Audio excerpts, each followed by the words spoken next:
the junior manager here at the restaurant. I'm supposed to walk you through the job as our new security guard. From your resume, I can tell that you're already a well-experienced guard. But, you know, it's protocol, so I have to walk you through the basics anyway. So, let's get started. We have security cameras all around the restaurant, and if you bring up the camera panel, you'll be able to view the feed from each camera by pressing the camera buttons on the minimap. Now, our lights are always off during the night, obviously because it'd be a waste of power to leave them on all night. So to actually see something on the cameras, you can activate the camera system in night vision mode.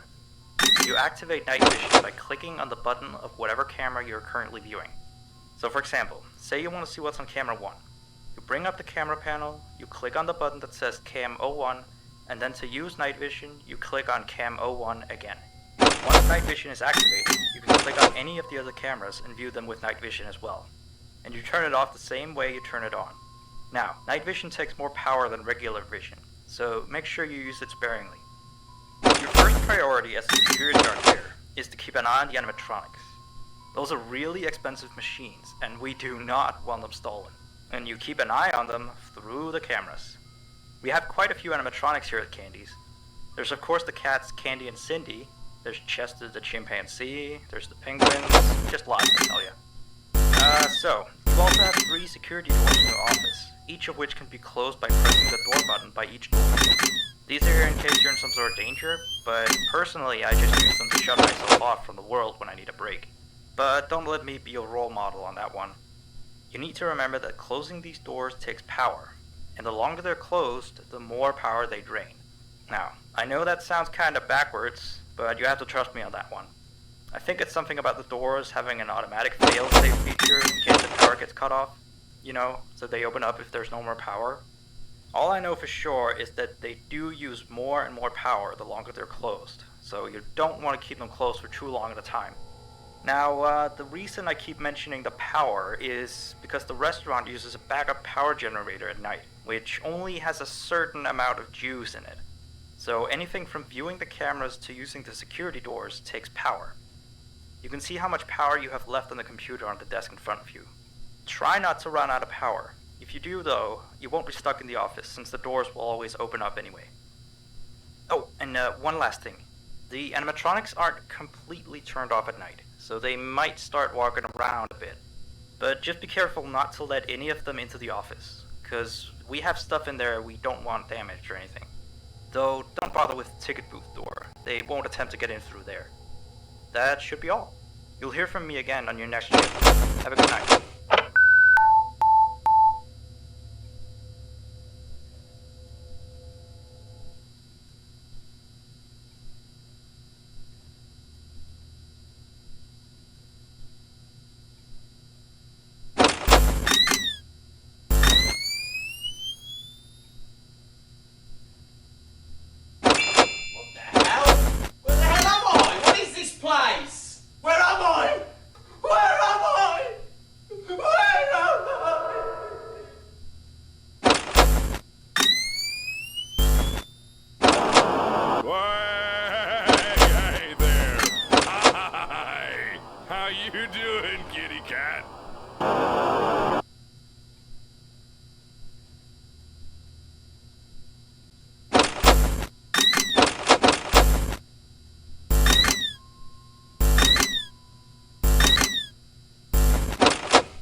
Hey there. I put up a note today to gather some intel on the animatronics from the other employees. Just to get a list of the issues we've had with them. They've written down some stuff here for you, so let's see. Alright, so obviously the animatronics walk around at night, you know that by now. They try to get to places they shouldn't be. Yep. They act weird after dark. Yep. They don't like adults. I mean, I suppose. They always seem nice around children. Around us employees, they just kinda stare at you. I always thought they just hadn't been coded to interact with anyone other than children. But some of the other employees have felt threatened by them. But I know that some of them are also superstitious morons. So who knows if they just became scared when the animatronic looked at them in the eyes or something. Anyway, one last thing on the list here. The last penguin interferes with the system. There's a sentence I never thought I'd say. We have these penguin animatronics as waiters. They take people's orders and whatnot. We used to have 3 of them, but 2 of them broke down and haven't been fixed yet. I think they're referring to the 3rd penguin that still works, or, well, apparently it doesn't quite work. So yeah, definitely don't let him into the office. His presence alone could probably destroy our systems.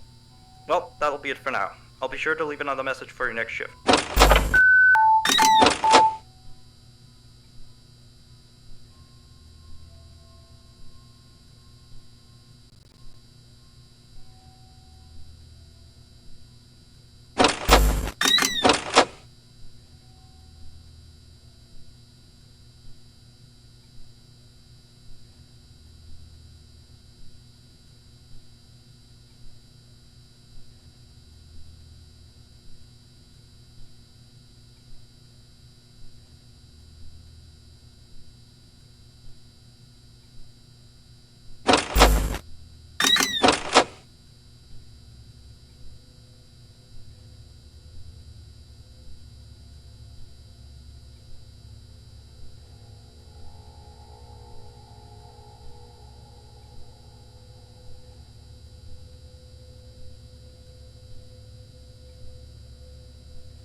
Still here, I see.